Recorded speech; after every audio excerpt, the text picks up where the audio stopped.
রমজান রমজান রমজান তোহফায়ে রমজান। আলহামদুলিল্লাহি রাব্বিল আলামিন ওয়াসসালাতু ওয়াসসালামু আলা সাইয়্যিদিল মুরসালিন আম্মা বা'দু ফাউযু বিল্লাহি মিনাশ শাইতানির রাজীম বিসমিল্লাহির রহমানির রহিম। আসসালাতু ওয়াসসালামু আলাইকা ইয়া রাসূলুল্লাহ ওয়া আলা আলিকা ওয়া আসহাবিকা ইয়া হাবিবাল্লাহ। আসসালাতু ওয়াসসালামু আলাইকা ইয়া নবিয়াল্লাহ ওয়া আলা আলিকা ওয়া আসহাবিকা ইয়া নূরাল্লাহ। মাদানী চ্যানেলের দর্শক শ্রোতা, আলহামদুলিল্লাহ ধারাবাহিক অনুষ্ঠান রমজানের এই প্রোগ্রাম তওফায়ে রমজান নিয়ে আরও একবার উপস্থিত হয়েছি। যে যেখান থেকে আমাদের অনুষ্ঠান দেখছেন সকল দর্শককে জানাই আন্তরিক মোবারকবাদ। আমিরুল মোমিনিন হযরত সৈয়দনা ওমর বিন খাত্তাব রাদিয়াল্লাহু তাআলা আনহু বলেন, নিশ্চয়ই দোয়া জমিন ও আসমানের মাঝখানে অবস্থান করে এবং এর চেয়ে কোনো জিনিস উপরের দিকে যায় না ততক্ষণ পর্যন্ত তোমরা আপন নবী সাল্লাল্লাহু আলাইহি সাল্লামের উপর দুরূদ শরীফ পাঠ করবে না। অর্থাৎ দোয়া আসমান ও জমিনের মধ্যখানে ঝুলন্ত অবস্থায় রাখা হয়, আর এর উপরে ততক্ষণ পর্যন্ত যাবে না যতক্ষণে আমরা হুজুর সাল্লাল্লাহু আলাইহি সাল্লামের উপরে দুরূদ শরীফ পাঠ করব না। তো এজন্য আমাদের উচিত হুজুর সাল্লাল্লাহু আলাইহি সাল্লামের উপরে দুরূদ শরীফ পাঠ করতে থাকা। সাল্লু আলাল হাবিব সাল্লাল্লাহু তাআলা আলা মুহাম্মদ সাল্লাল্লাহু তাআলা আলাইহি ওয়াসাল্লাম। আজ যে বিষয় নিয়েছি দর্শক শ্রোতা, অন্য কোনো বিষয় নিয়ে আজ কথা বলবো না ইনশাআল্লাহ তাআলা। যে বিষয়টি নিয়েছি সে বিষয় আপনাদেরকে জানিয়ে দেই, এরপরে আমরা কিছু হাদিসে কারিমা, কিছু সাহাবা ইকরামের আখলাকে কারিমা আমরা শ্রবণ করব ইনশাআল্লাহ তাআলা। আজকের বিষয় নফল ইবাদত। মাহে রমজান, আর এই মাসে ইবাদতের সওয়াব আল্লাহ তাবারক ওয়া তাআলা 70 গুণ বাড়িয়ে দিয়ে থাকেন। নফল ইবাদতের কিছু ফজিলতের কথা আমরা শুনবো আজকের অনুষ্ঠানে। নফলের ব্যাপারে আমরা খুবই অমনোযোগী হয়ে থাকি, নফল আদায়ের ব্যাপারে আমাদের গুরুত্ব কম থাকে, নফল আদায়ের ব্যাপারে আমরা এতটা সতর্ক নই। এর কারণে আমাদের অনেক সময় ফরজ হাতছাড়া হয়ে যায়, ফরজ ছুটে যায়। যে ব্যক্তি নফলের প্রতি ধাবিত বেশি থাকবে, আল্লাহ চাহে তার থেকে ফরজ হাতছাড়া হবে না। হযরত আবু হুরায়রা রাদিয়াল্লাহু তাআলা আনহু থেকে বর্ণিত, নবী করিম রউফুর রহিম সাল্লাল্লাহু তাআলা আলাইহি ওয়াসাল্লাম ইরশাদ করেন, আল্লাহ পাক ইরশাদ করেন, যে ব্যক্তি আমার নেক ওলির সাথে শত্রুতা করবে তার সাথে আমি যুদ্ধের ঘোষণা দিয়ে দিয়েছি, এবং আমার বান্দা যে জিনিসের মাধ্যমে আমার নৈকট্য চায় তার মধ্যে আমার সবচেয়ে বেশি প্রিয় হলো ফরজ, আর নফলের মাধ্যমে নৈকট্য অর্জন করতে থাকে।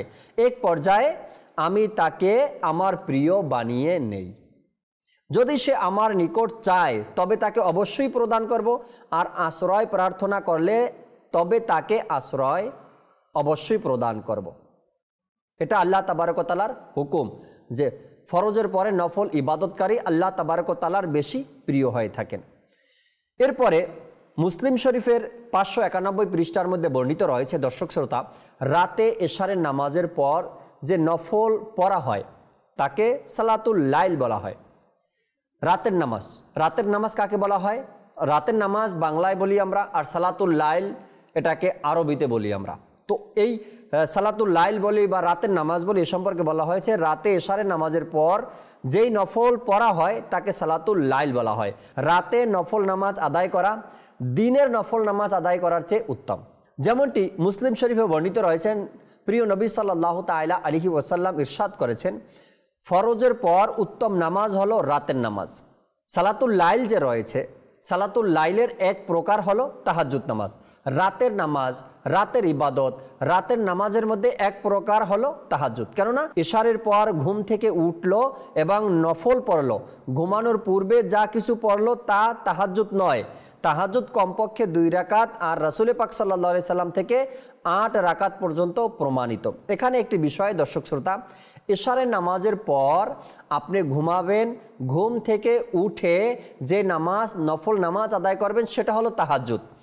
আর ইশারের নামাজের পর ঘুমানোর আগ পর্যন্ত যত নামাজ পড়বেন সেটা হবে সালাতুল লাইল, রাতের নামাজ। এটা তাহাজ্জুদ নামাজ নয়, কেননা তাহাজ্জুদ নামাজের আগে অর্থাৎ তাহাজ্জুদ পড়ার আগে আপনাকে ঘুমাতে হবে। ঘুম থেকে উঠে যে নামাজটা আদায় করবেন সেটা হলো তাহাজ্জুদ নামাজ। আর ঘুমানোর পূর্বে ইশারের পর থেকে নিয়ে ঘুমানোর পূর্ব পর্যন্ত যে নামাজ পড়বেন সেটা হলো রাতের নামাজ। এই সকল নামাজে কেরাতের ব্যাপারে স্বাধীনতা রয়েছে, যে যা ইচ্ছা পাঠ করতে পারবে। উত্তম হলো যতটুকু কোরআন মুখস্থ রয়েছে তা সম্পূর্ণ পাঠ করা। অন্যথায় এটাও হতে পারে যে প্রতি রাকাতে সূরা ফাতিহা পাঠ করার পর 3 বার সূরা ইখলাস পাঠ করবে, কেননা এভাবে প্রতি রাকাতে কোরআনুল করিম খতম করার সওয়াব অর্জন হবে। এরূপ করা উত্তম। যাই হোক, সূরা ফাতিহার পর যে কোনো সূরাও পাঠ করতে পারবেন। যেহেতু উত্তম মাস আমাদের মাঝে, ইবাদতের সওয়াব 70 গুণ বাড়িয়ে দেওয়া হয় এই মাসে মানুষ ইবাদতের প্রতি ধাবিত হয় বেশি। এই মাসে মানুষ ইবাদতের প্রতি আগ্রহ পায়। আমরা যদি একটু চেষ্টা করি, একটু আগ্রহ রাখি, একটু চিন্তা রাখি, এই মাসে আমরা নফল বেশি আদায় করব। ইশারের নামাজের পরেও আমরা নফল নামাজ পড়ব, সালাতুল লাইল পড়ব, আবার মধ্যরাতে উঠে আমরা তাহাজ্জুদ নামাজ আদায় করব। তো এতে করে কি হবে, আমাদের এই নফল ইবাদতে আমাদের অভ্যস্ত হবে এবং এর প্রতিদানও আমরা পাব।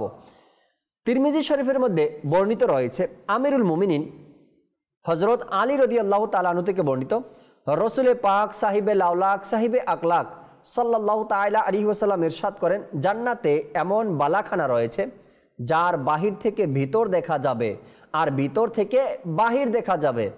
এক গ্রাম্য লোক উঠে আরজ করলো, ইয়া রাসূলুল্লাহ সাল্লাল্লাহু তাআলা আলাইহি ওয়াসাল্লাম, এটা কাদের জন্য?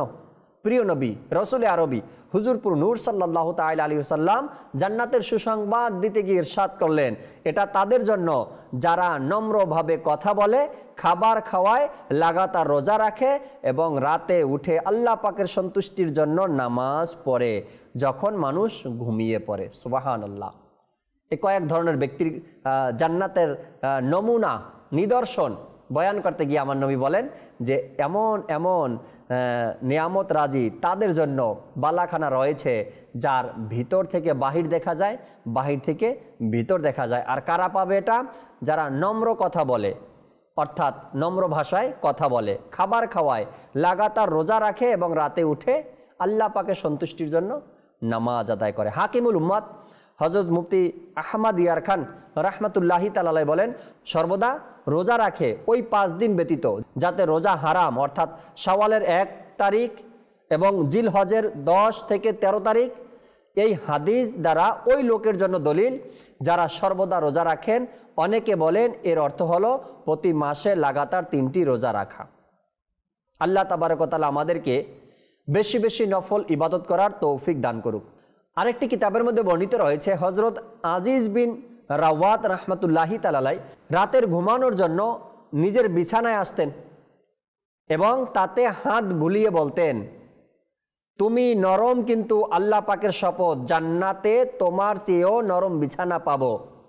অতঃপর সারা রাত নামাজ পড়তে থাকতেন। আল্লাহু আকবার। কেমন ছিল হজরত আজিজ বিন রাওয়াত রাহমাতুল্লাহি তাআলা আলাইহির চিন্তা ভাবনা।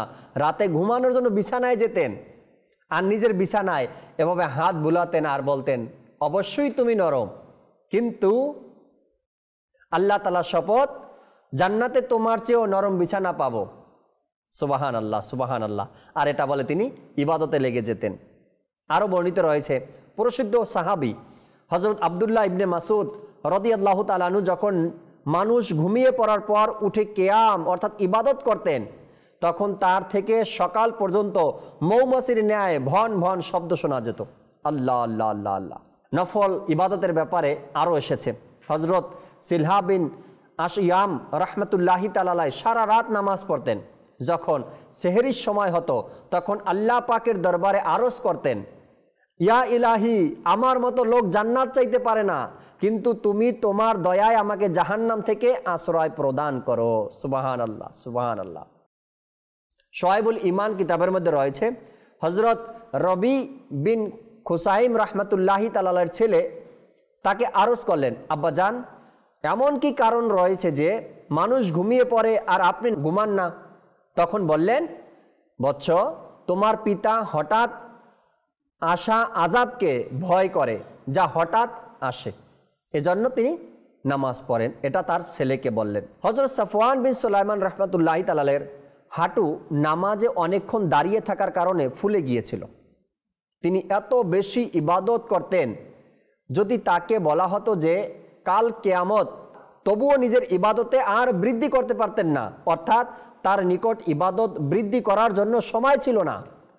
যখন শীতের দিন আসতো তখন তিনি বাড়ির ছাদে ঘুমাতেন যাতে শীত তাকে জাগিয়ে রাখে, আর যখন গরমের দিন আসতো তখন কক্ষের ভিতর আরাম করতেন যাতে গরম এবং কষ্টের কারণে ঘুম না আসে। কেননা এসি তো দূরের কথা, তখনকার দিনে কারেন্ট আর ফ্যানও ছিল না। সিজদা অবস্থাতেই তার ইন্তেকাল হয়। তিনি দোয়া করতেন, হে আল্লাহ, আমি তোমার সাক্ষাৎ পছন্দ করি, তুমিও আমার সাক্ষাৎকে পছন্দ করো। সুবাহান আল্লাহ, সুবাহান আল্লাহ, সুবাহান আল্লাহ। নফল ইবাদত, যারা মিষ্টতা পেয়েছে নফল ইবাদতে, তারা দেখবেন হাতে তসবিহ আছে, দুরুদ ও সালাম পাঠ করতে থাকে, হাতে তসবিহ আছে। যারা নফল ইবাদতে মজা পেয়েছে তাদেরকে দেখবেন ঘুরে ফিরে মসজিদে চলে আসে নফল ইবাদতের জন্য। যারা কোরআনে পাক পাঠ করে মিষ্টতা পেয়েছেন তাদেরকে দেখবেন মসজিদে গেলে কোরআনে পাক হাতে নিয়ে বসে যায়, ঘরে থাকলে মোবাইল থেকে কোরআনে পাক পড়া শুরু করে দেয়, আবার কখনো অবসর থাকলে মুখস্থ সূরাগুলো সে পাঠ করা শুরু করে দেয়। যারা মিষ্টতা পেয়েছে মজাই লাগে, শুধু মজাই লাগে। যারা নফল ইবাদতে আগ্রহী তাদেরকে দেখবেন মসজিদে গেলে নামাজের পরেই, নামাজের আগেই নফল নামাজের নিয়ত করে দাঁড়িয়ে যায়, নামাজ আদায় করতে থাকে। আল্লাহ তাবারক ওয়া তাআলা আমাদেরকেও নফলের প্রতি আরও আগ্রহ বাড়িয়ে দিক, যেহেতু নফলের সওয়াব ফরজ বরাবর দেওয়া হবে এই মাসে। আমরা নিজের নফল ইবাদতকে আরও বাড়িয়ে দেই। দান সৎকা হতে পারে, কোরআনে পাক পাঠ করা হতে পারে, ধর্মীয় জ্ঞান অর্জন করা হতে পারে, নফল নামাজ হতে পারে, দুরুদ ও সালাম হতে পারে, জিক্রুল্লাহ হতে পারে। আমাদের ইবাদতকে আমরা বাড়িয়ে দিই। হযরত খাওয়াস রাহমাতুল্লাহি তাআলা আলাইহি বলেন, আমি রাহিলা আবিদার নিকট গেলাম। তিনি অধিক হারে রোজা রাখতেন এবং এত বেশি কান্না করতেন যে তার দৃষ্টিশক্তি চলে গেল, এবং এত অধিক হারে নামাজ পড়তেন যে দাঁড়াতে পারতেন না, অতএব বসে বসে নামাজ পড়তেন। আমি তাকে সালাম করলাম, অতঃপর আল্লাহ ক্ষমা ও দয়ার আলোচনা করলাম, অর্থাৎ আল্লাহ তাবারক ওয়া তাআলার ক্ষমা আর দয়ার আলোচনা করতে লাগলেন যাতে তার উপর সংগঠিত ব্যাপারটি সহজ হয়ে যায়। তিনি এই কথা শুনে একটি চিৎকার দিলেন এবং বললেন, আমার নফসের অবস্থা আমি জানি এবং তা আমার অন্তরকে ক্ষত করে দিয়েছে আর কলিজা ছিন্ন ভিন্ন হয়ে গেছে। আল্লাহর শপথ, আমি চাই যে আল্লাহ পাক যদি আমাকে সৃষ্টি না করত এবং আমি কোনো উল্লেখযোগ্য বস্তুই না হতাম। এ কথা বলে আবারও নামাজে লিপ্ত হয়ে গেলেন। সুবহানাল্লাহ। হযরত মুআজা আদাবিয়া রাহমাতুল্লাহি তাআলা আলাইহি প্রতিদিন সকালবেলা বলতেন, সম্ভবত এটাই সেই দিন যাতে আমি মৃত্যুবরণ করব। অতঃপর সন্ধ্যা পর্যন্ত কিছুই খেতেন না। এরপর যখন রাত হতো তখন বলতেন, সম্ভবত এটাই সেই রাত যাতে আমি মারা যাব। অতঃপর সকাল পর্যন্ত নামাজ পড়তে থাকতেন। সুবহানাল্লাহ, সুবহানাল্লাহ। কেমন ছিল সেই সকল ব্যক্তিরা?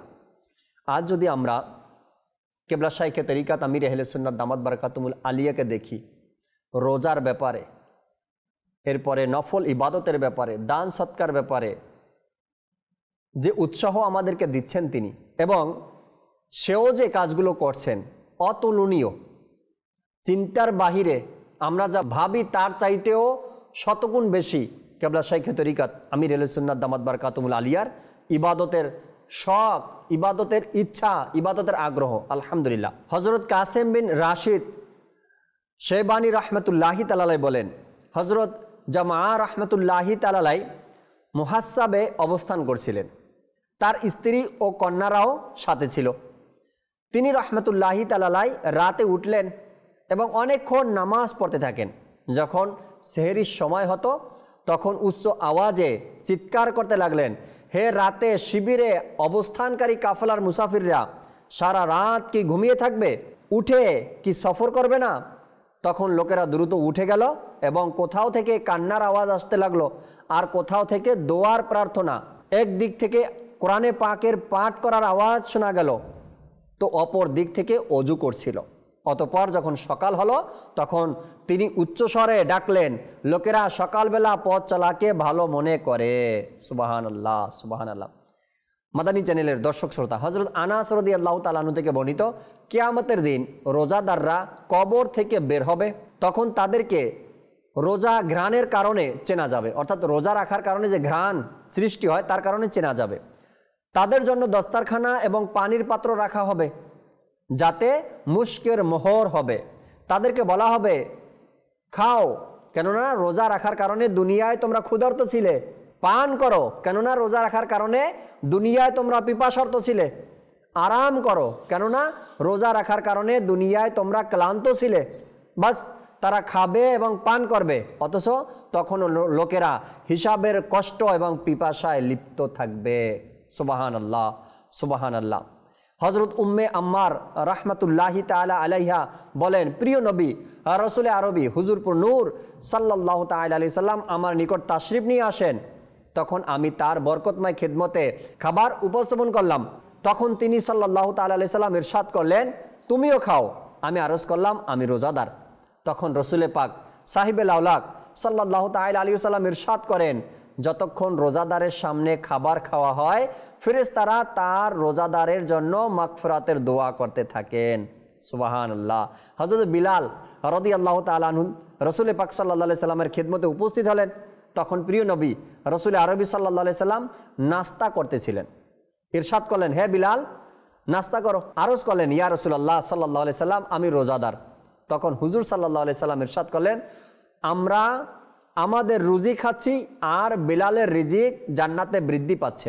হে বিলাল, তুমি কি জানো যে যতক্ষণ রোজাদারের সামনে কিছু খাওয়া হয় ততক্ষণ তার হাড় তাসবিহ পাঠ করতে থাকে এবং ফেরেশতা তার জন্য ইস্তেগফার করতে থাকে। আমার মাদানী চ্যানেলের দর্শক শ্রোতা, এতক্ষণ আমরা নফল ইবাদতের ফজিলত এবং নফল ইবাদতকারী বুজুর্গদের ঘটনা শুনছিলাম। আসুন প্রিয় নবী সাল্লাল্লাহু তাআলা আলাইহি ওয়াসাল্লামের ইবাদত, তিনি সাল্লাল্লাহু আলাইহি সাল্লাম যে ইবাদত করতেন তার কিছু কথা আমরা শ্রবণ করি। হযরত উবাই বিন কাব রাদিয়াল্লাহু তাআলা আনহু বলেন, রসুলে পাক সাল্লাল্লাহু আলাইহি সাল্লাম ইরশাদ করেন, আমার নিকট জিব্রাইল আলাইহিস সালাতু ওয়াস সালাম শবে বরাতে উপস্থিত হলো এবং আমাকে বলল যে উঠে নামাজ আদায় করুন আর আপনার মাথা এবং হাত মোবারক আসমানের দিকে উঠান।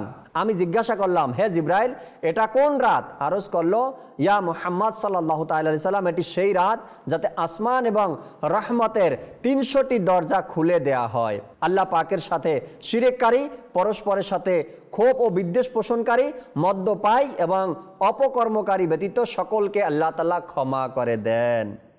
ওই সকল লোক ততক্ষণ পর্যন্ত ক্ষমা করা হবে না যতক্ষণ পর্যন্ত সত্যিকার তওবা করে না নিবে। তবে মদ্যপানে অভ্যস্তদের জন্য রহমতের দরজাগুলোর মধ্যে একটি দরজা খোলা রাখা হয় যতক্ষণ না তওবা করে নেয়। যখন সে তওবা করে নেয় তখন তাকেও ক্ষমা করে দেয়া হয়। মাদানী চ্যানেলের দর্শক শ্রোতা, নবী পাক সাহিবুল আওলাক সাল্লাল্লাহু তাআলা আলাইহি ওয়াসাল্লামও ইবাদতে কেমন ব্যস্ত ছিলেন, কেমন মগ্ন ছিলেন, আর এটা উম্মাদকে শিক্ষা দিয়েছেন, হে উম্মাদ, ইবাদত করো।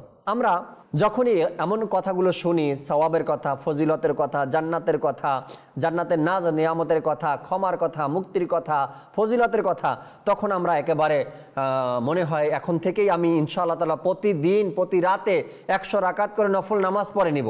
এরপরে আবার আমাদের এইটা থাকে না, মন মানসিকতা থাকে না, আমাদের মন মানসিকতা দূর হয়ে যায়। আর এর জন্য দর্শক শ্রোতা আমাদের একটা কাজ করতে হবে। সেটা কি করতে হবে?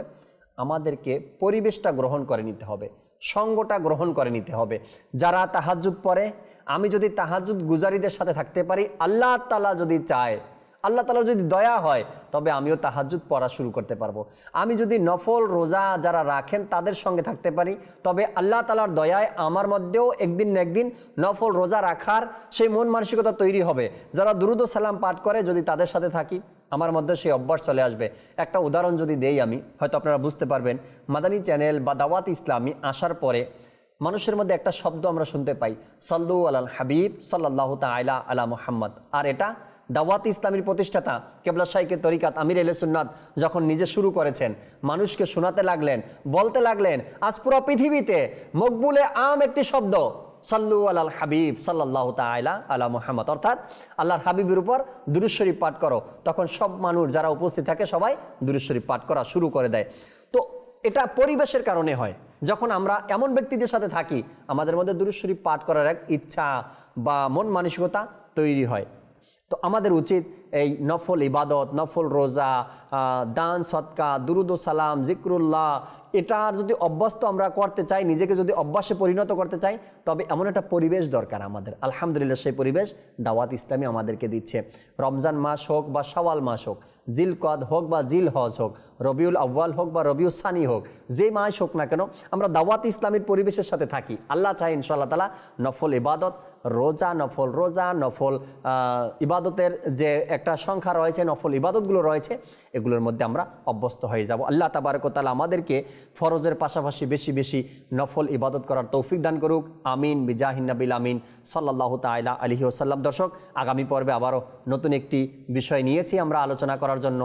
সাথেই থাকবেন, আগামী পর্ব দেখার অপেক্ষায় থাকবেন, মাদানী চ্যানেলের অন্যান্য প্রোগ্রামের সাথেই থাকবেন। সাল্লু আলাল হাবিব সাল্লাল্লাহু তাআলা আলা মুহাম্মদ সাল্লাল্লাহু তাআলা আলাইহি ওয়াসাল্লাম।